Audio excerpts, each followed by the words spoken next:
बिस्मिल्लाहिर्रहमानिर्रहीम। अस्सलाम वालेकुम नाज़रीन, आप यूट्यूब चैनल देख रहे हैं। मैं इमरान खान हूँ। जो सबसे बड़ी खबर है वो ये है कि जो अडियाला जेल के अंदर इमरान खान साहब की मुलाकात नहीं हो रही थी, वो मुलाकात हो गई। यानी ऐसा लगता है कि इस हुकूमत को ये एस्टेब्लिशमेंट बार बार ये बावर करवाना चाहती है कि तुम्हारी औकात कुछ नहीं है।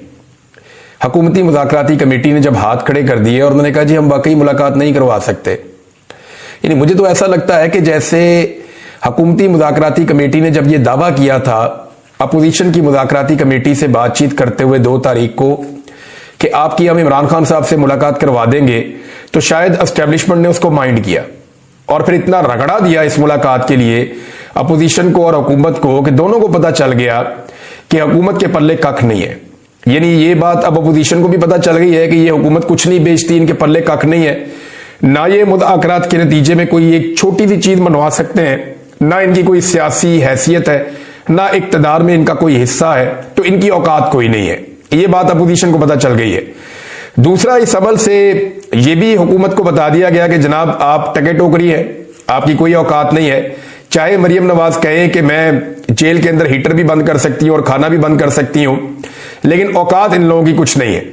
और जिस वक्त एस्टेब्लिशमेंट को समझ आई कि अब इमरान खान साहब की मुलाकात करवाना जरूरी है, जो दरवाजे नहीं खुल रहे थे पिछले पूरे हफ्ते में, ये मुलाकात हो सकती थी ना।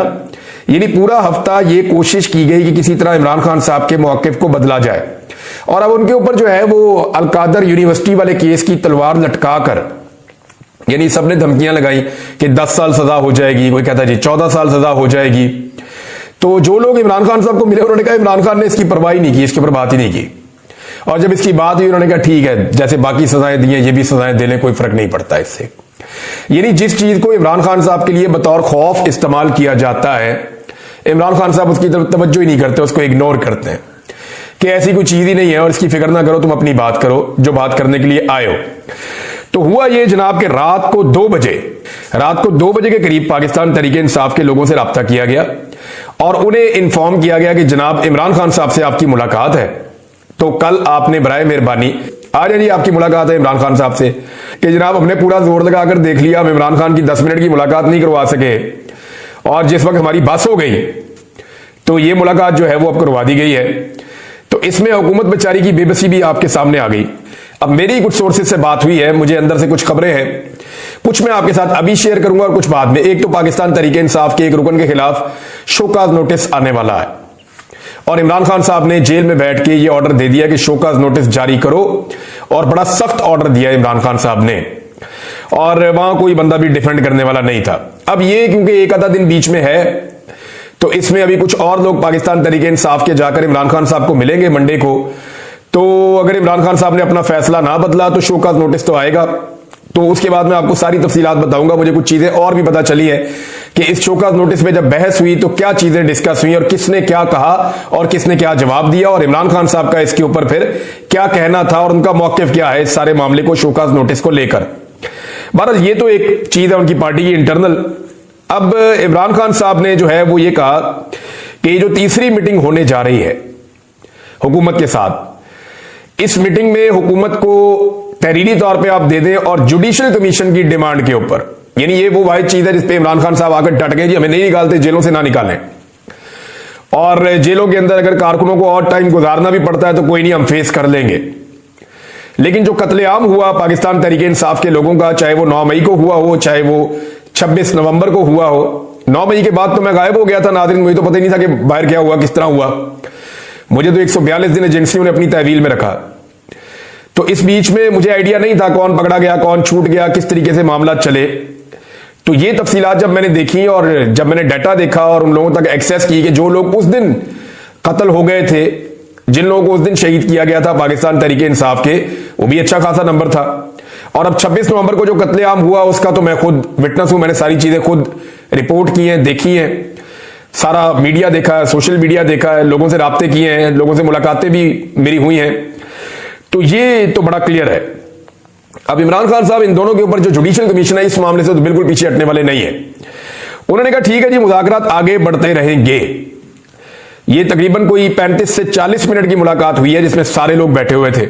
उससे पहले वज़ीर आला खैबर पख्तूनख्वा की आधे घंटे की अलग मुलाकात हुई है।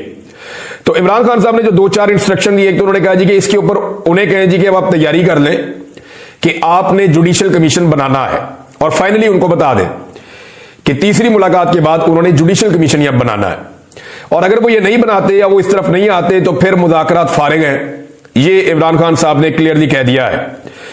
और इसके बाद जो है इमरान खान साहब ने यह भी कहा कि जो बैरूने मुल्क है उससे कोई किसी किस्म की कोई उम्मीद ना रखे, यानी ये हमारा मकसद नहीं है कि हम किसी बैरूनी मुदाखलत के नतीजे में कोई चीज हासिल करने की कोशिश करें। हाँ, इंसानी हुकूक के हवाले से हम आलमी सतह पर आवाज उठाएंगे, पाकिस्तान के अंदर भी आवाज उठाएंगे। ह्यूमन राइट्स का मामला हो, इंसानी हुकूक का मामला हो, तो वो क्योंकि पूरी दुनिया का मसला होता है, तो इसके ऊपर हमारे पास कोई और रास्ता नहीं है, हम खुलकर और जोरदार तरीके से आवाज उठाएंगे। लेकिन पाकिस्तान के अंदर जो फैसले होंगे वो पाकिस्तानी ही करेंगे। अवाम ने अपना फैसला दे दिया था, मैंडेट की सूरत में वो तस्लीम करना पड़ेगा पाकिस्तान के निजाम को। नंबर 2, पाकिस्तानी अपना फैसला खुद मनवाएंगे और हम अपना फैसला मनवाएंगे।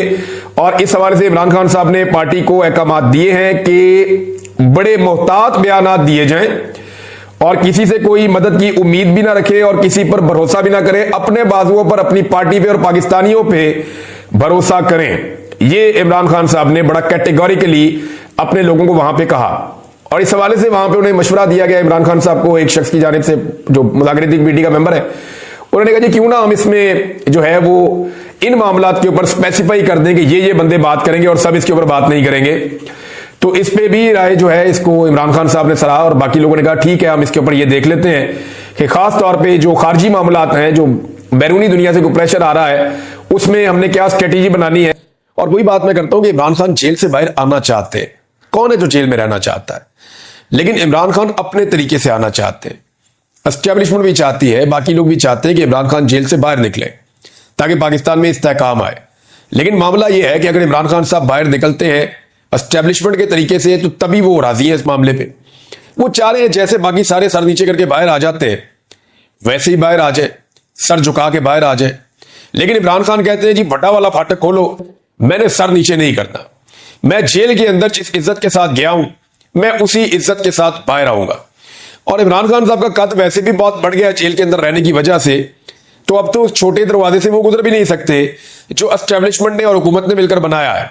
अब इमरान खान के लिए बड़ा गेट या तो खोलना पड़ेगा या कोई और हल निकालना पड़ेगा, क्योंकि पुराने सारे जो आजमूदा नुस्खे थे वो इमरान खान साहब के मामले में बेकार हो गए।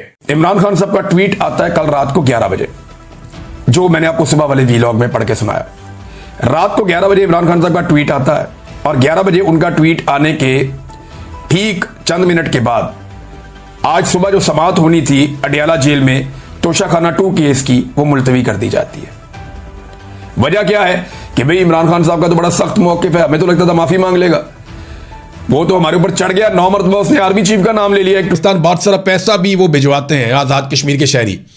तो नाजरीन वहां पे जो है वो बड़े पैमाने पे तैयारियां हो रही हैं, वो राशन इकट्ठा कर रहे हैं, वो अपनी टीमें बना रहे हैं, कैमरास के साथ हर चीज को फिल्माया जाएगा, हर तरह के फॉल्स फ्लैग ऑपरेशन को कैसे नाकाम बनाना है वो भी कर रहे हैं, वो अपने सिक्योरिटी के तमाम बंदोबस्त भी कर रहे हैं। तो वहां एक अजीबोगरीब सूरत-ए-हाल आज़ाद कश्मीर के अंदर एस्टेब्लिशमेंट की हठधर्मी की वजह से बनती चली जा रही है।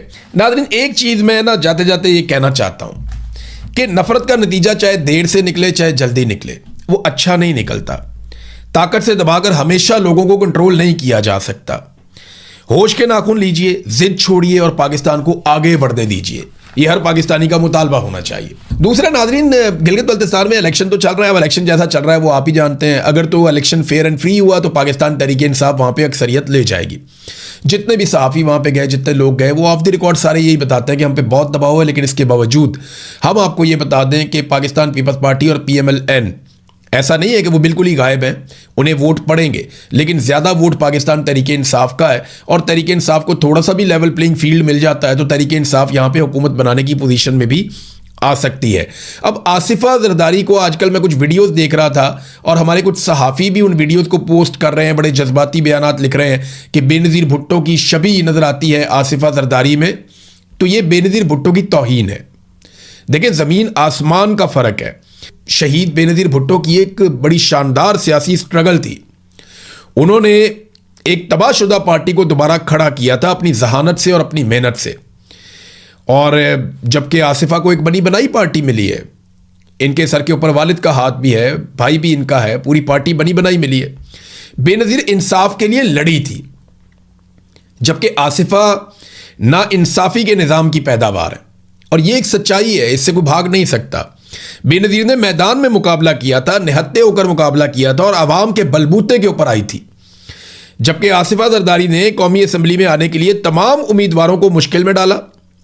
यानी मुकदमात दर्ज किए गए, बंदे गिरफ्तार किए गए, बंदे अगवा किए गए, बंदों को दबाया गया, जोर ज़बरदस्ती, धौंस और धांधली से